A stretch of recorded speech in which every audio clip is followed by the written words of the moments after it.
What's up, everyone? Look, I'm going to cut straight to it because there's so much happening right now in MLB free agency that we need to talk about. The Dodgers are making serious moves toward one of Toronto's best players. The Blue Jays themselves are hunting for top-tier starting pitching, and there's major money being thrown around. Let's dive in. So the Athletics just signed Wander Suero to a minor league deal with a spring training invite. Now, Suero is 34 years old, pitched 5 games last season with the Braves and Mets.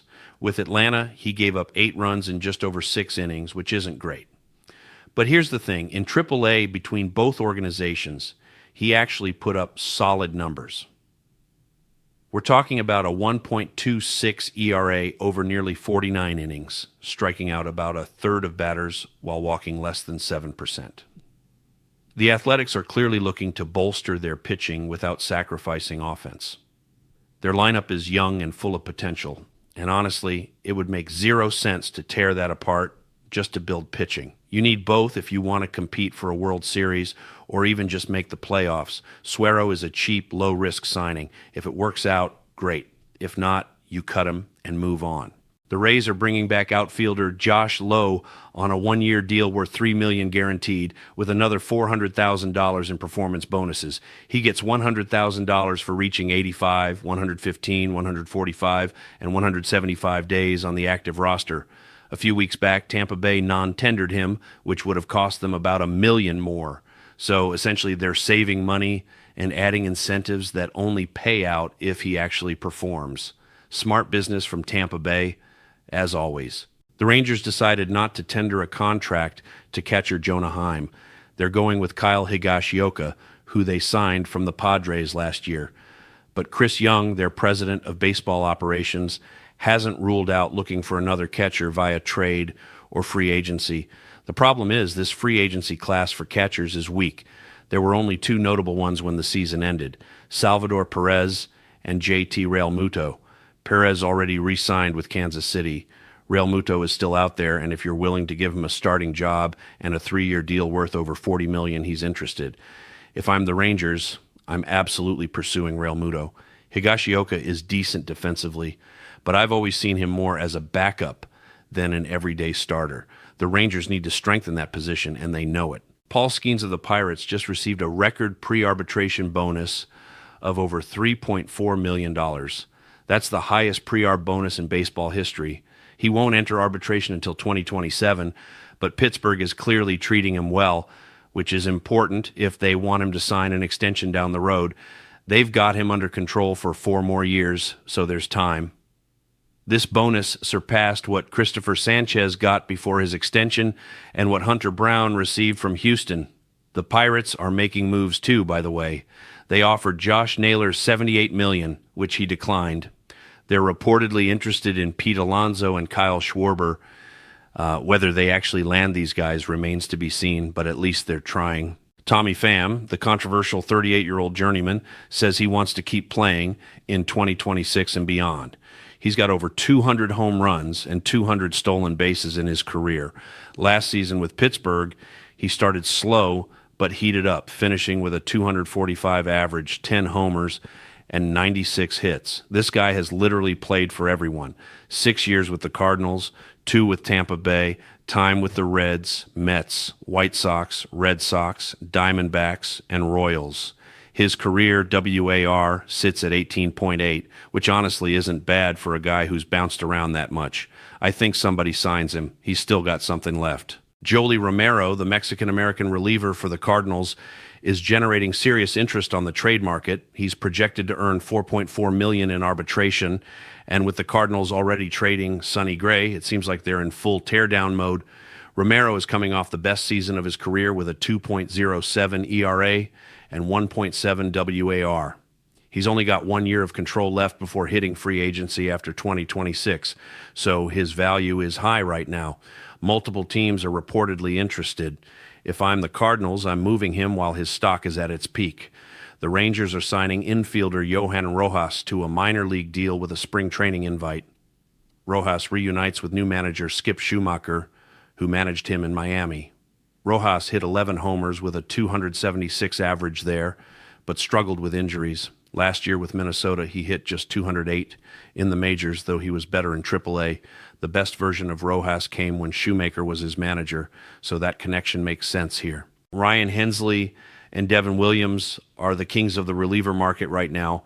Multiple teams, including the Tigers, are interested in Hensley as a starter. Others want him as a closer or setup man.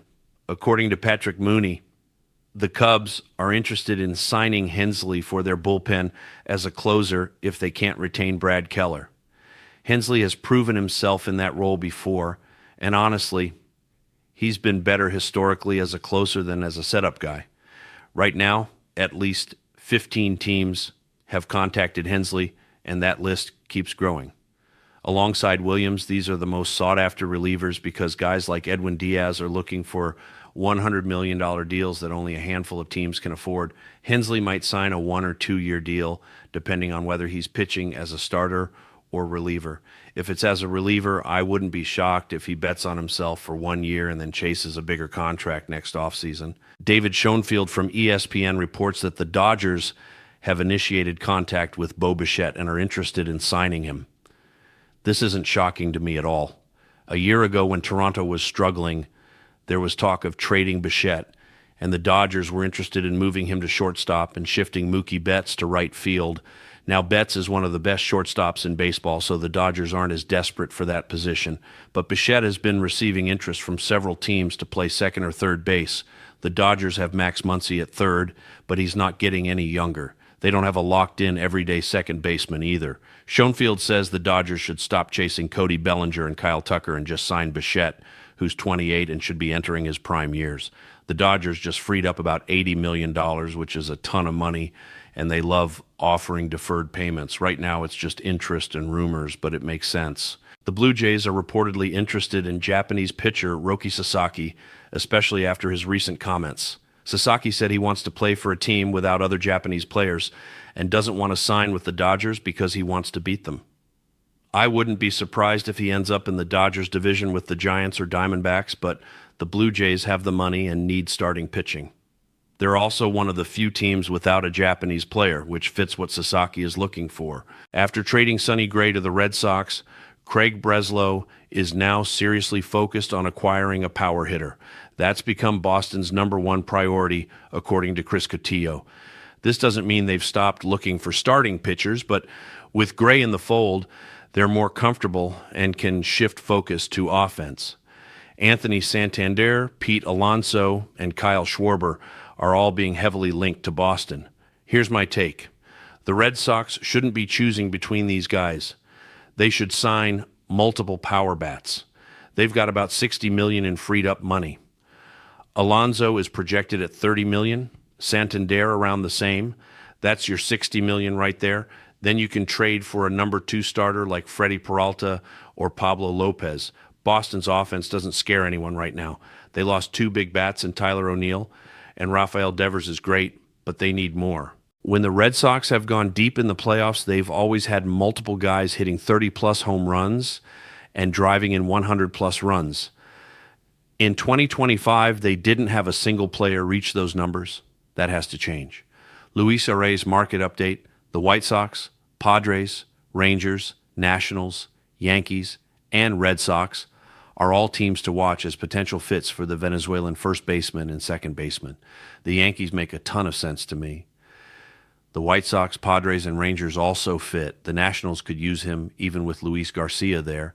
The team that makes the least sense is Boston, not because of second base, but because Arraez doesn't bring power, and I keep coming back to this. The Red Sox need power, not just contact.